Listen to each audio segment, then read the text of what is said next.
A few weeks ago, as you may remember, we were talking about DEI destroying the airline industry and how these forced diversity policies have left us with incompetent pilots flying planes that have been shoddily assembled. And at the time, I said that things are getting so bad so quickly that soon enough, we're going to find ourselves at a point where the passengers will have to inspect the planes themselves before takeoff. Kind of like how you quickly rifle through your bag of fast food as you pull out of the McDonald's drive-thru just to make sure they got the order right. Inevitably, of course, they will have gotten the order wrong in about 5 different ways, and you'll have to decide if it's worth getting back in line to complain about, and then you'll decide that's probably not. So you'll just take whatever wrong order they gave you. These are the kinds of decisions you'll one day have to make as an air traveler, I predicted. You know, I know that whenever I'm boarding a plane, I always try to inspect the aircraft myself from like the window in the terminals. I'll look at the airplane. I'll do a little inspection, and then when I get on the plane, I look around, and I always see things that concern me. I'll see a little bit of something on the plane that looks like it's a little rusty there, or something looks a little... So I see that all the time, but every time I see that, I think to myself, well, you know, it doesn't look good, but I mean, don't be ridiculous. Obviously, they wouldn't send the plane into the sky if that was actually a problem, so they must have it under control. That's what I tell myself. But now I can't tell myself that anymore. Now I'm wondering if maybe they really should, before we all get on the airplane, maybe they should have all the passengers just walk around the airplane to do a quick inspection to see if we see any dents or loose screws or anything. It's like they do if you rent a car. You know, you rent a car from Enterprise, they bring you out to the lot, and then they have you do a little circle around the car to check for damage. So maybe we need to do that with planes too. I don't know. By one day, I meant apparently in about 12 days, because the day has finally arrived. Like 2 weeks after I said it, here we are.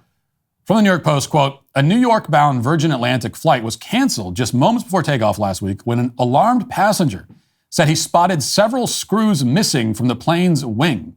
British traveler Phil Hardy, 41, was on board flight VS-127 at Manchester Airport in the UK on January 15th. When he noticed the 4 missing fasteners during a safety briefing for passengers and decided to alert the cabin crew. Quote, I'm a good flyer, but my partner was not loving the information I was telling her and started to panic, and I was trying to put her mind at rest as much as I could. Hardy told the Kennedy News Agency of the moment he spotted the missing fixings. Quote, I thought it was best to mention it to a flight attendant to be on the safe side. Engineers were promptly called out to carry out maintenance checks on the Airbus A330 aircraft before its scheduled takeoff to John F. Kennedy International in New York City, according to a Virgin Atlantic rep. Okay, now, the concerned traveler, Hardy, took video of the engineers working on the wing of the plane, and which, by the way, is just something you never want to see at all. Like, you don't want to see, while you're sitting in the plane, anyone fixing the wing. But you especially don't want to see it when it looks like this. Watch. Now he's moving.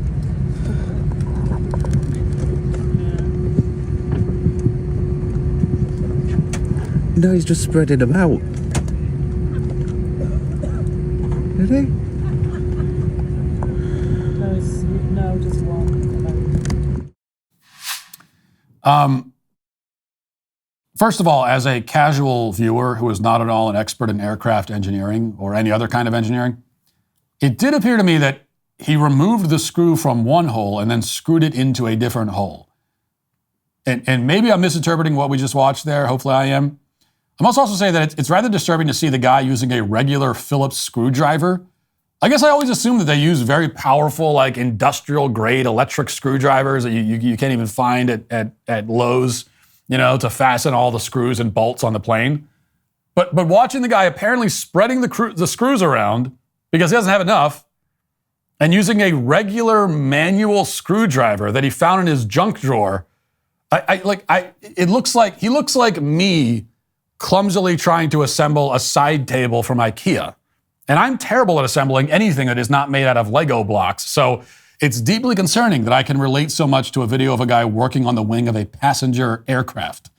And it gets worse. Here's more from the New York Post, quote, Hardy said airline staff repeatedly reassured him there was no safety issue with the wing, but his fear was heightened given the recent ordeal in which an Alaska Airlines plane lost its door plug and a chunk of its fuselage flew off mid-flight.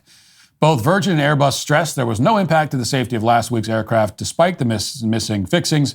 The Virgin representative said the flight ended up being asked to provide time for precautionary additional engineer maintenance checks, which allowed our team the maximum time to complete their inspections. The safety of our customers and crew is always our top priority, and it was not compromised at any point. We always work well above industry safety standards, and the aircraft is now back in service. This is according to Neil Berth, the Airbus local chief wing engineer for A330, added that the affected panel was a secondary structure used to improve the aerodynamics of the plane. Okay, got it. They canceled the flight and brought a team out to fix it, but there was no problem and nobody's safety was in jeopardy. Makes total sense. Besides, I mean, we didn't even need that panel. The one that was only partially screwed on. We didn't even need it. That panel was lame anyway. That panel? Who needs it? Matter of fact, we don't want that panel. We want it to fly off. It was supposed to become dislodged mid-flight, you see. That was supposed to happen. It was going to be an exciting surprise for the passengers. And now you've ruined it, you party pooper. You dork all worried about the screws. This appears to be the excuse they're going with. Are you one of the millions of American men and women dealing with premature hair loss? Maybe you're scared about inheriting that thinning look because it runs in the family. Start 2024 off right with a real solution that delivers on its promise without the harsh side effects, unwanted chemicals, and no need for a prescription. ProVia uses a safe, natural ingredient called Procapil to effectively target the three main causes of premature hair thinning and loss. By supporting healthy scalp circulation, the delivery of nourishing nutrients, and healthy hair follicles anchoring to your scalp, ProVia guarantees more hair on your head than in the shower or on your comb. It's effective for men and women of any age and safe on colored, treated, and styled hair. It's that easy. Right now, new customers save over 50% plus free shipping on ProVia's introductory package at proviahair.com/Walsh. Every package includes a full 60-day supply of ProVia serum for daily use, plus the ProVia Super Concentrate for faster, more noticeable results. And every order includes your choice of a free gift right at checkout. ProVia works guaranteed or 100% of your money back. Don't wait. Order now and save an extra 10% and free shipping at proviahair.com/Walsh. That's proviahair.com/Walsh. Now, prefacing this again with an admission that I am not an airline safety expert, but then again, apparently nobody is anymore, I have to ask, even if the panel was not structurally necessary to keep the plane in the sky, wouldn't it still potentially jeopardize passengers on the plane, not to mention people on the ground, to have a large metal chunk fly off the aircraft when it's 35,000 feet in the sky and traveling 400 miles an hour? Like, I don't know. Perhaps I'm just naive. And even something like helping the plane be aerodynamic, isn't that, like, important? Isn't it? Oh, no, that's fine. It's just to make the plane aerodynamic. What happens if the plane is not aerodynamic? Oh, well, it crashes. Oh. So this is where we are. We have officially moved into the phase where you need to check yourself to make sure all the pieces of the plane are screwed on properly. Maybe you should actually bring your own screwdriver too, in case the airline can't find theirs. Because I assume they all have one.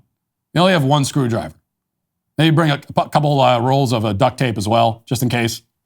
Now, look, it's easy to blame the situation on DEI, and we should. There's simply no question we've seen a rapid decline in standards and quality as DEI has taken over every industry. And if you're prioritizing anything but skill and merit in your hiring process, if you're doing anything but trying to get the most competent people regardless of demographic, then you will end up lowering the standards. It doesn't matter what the DEI apologists say. It doesn't matter what these industries claim. Of course, none of them are going to come out and actually admit that they're lowering the bar in order to get more people who are not white males involved. But that's what has to happen to achieve the goal, and it is what is happening. There's no way around it. But it's also true that this problem is bigger than DEI, and you could trace its roots to long before DEI existed as a concept. The diversity police are exacerbating the problem. They're spreading the disease around and making it worse. But the fundamental sickness runs deeper than DEI. As I've been talking about for a long time, a large number of the workers in basically every field that exists do not take pride in their work anymore. I mean, that's what it comes out like. The basic effort to do things correctly, because just for the sake of doing them correctly, that is becoming a rare mentality. We complain about this in the customer service industry all the time. As a customer, no matter what store or business you're dealing with, it's very hard to find someone who cares about providing you with good service or solving whatever problem you're having. And most of the frustration you experience as a customer is due to the fact that you're dealing with people who they just don't care about your problem. It doesn't matter to them. And maybe they'll help you solve it, maybe they won't, but they don't care. And that's it. You rarely get the sense that any of the customer service representatives you're interacting with are emotionally or mentally invested in the interaction you're having with them or in ensuring a favorable experience for you. And this is why customers everywhere are frustrated all the time, which makes them rude, which makes customer service representatives ruder in turn, and the cycle goes on. But this is not a dynamic found only in the customer service realm. I would argue that you can find it everywhere, in every field. In the field that I'm in, definitely. In every industry. Like, just ask yourself how often in a given week or month you encounter someone and you think to yourself, wow, this person really takes pride in their craft. This person really cares about their craft. Now, you do run into people like that, but they always stand out like shining diamonds in the rough because most people don't take pride in their craft or really don't have a craft at all. This is the thing underlying the problem that DEI has made significantly worse at every turn. And why does this underlying problem exist? Where is it coming from? Well, that's a whole other conversation entirely. For now, the point is simply that people are demoralized and checked out, which is really annoying when you're trying to order fast food or you're in the checkout line at Walmart, but it's terrifying when you're sitting on an airplane and getting ready for takeoff. Which is why the airline industry is, once again, today, canceled. If you'd like to see what else I have to say, you can access my full show by going to dailywire.com or by going to the Matt Walsh Show Twitter page. Hope to see you there. Godspeed.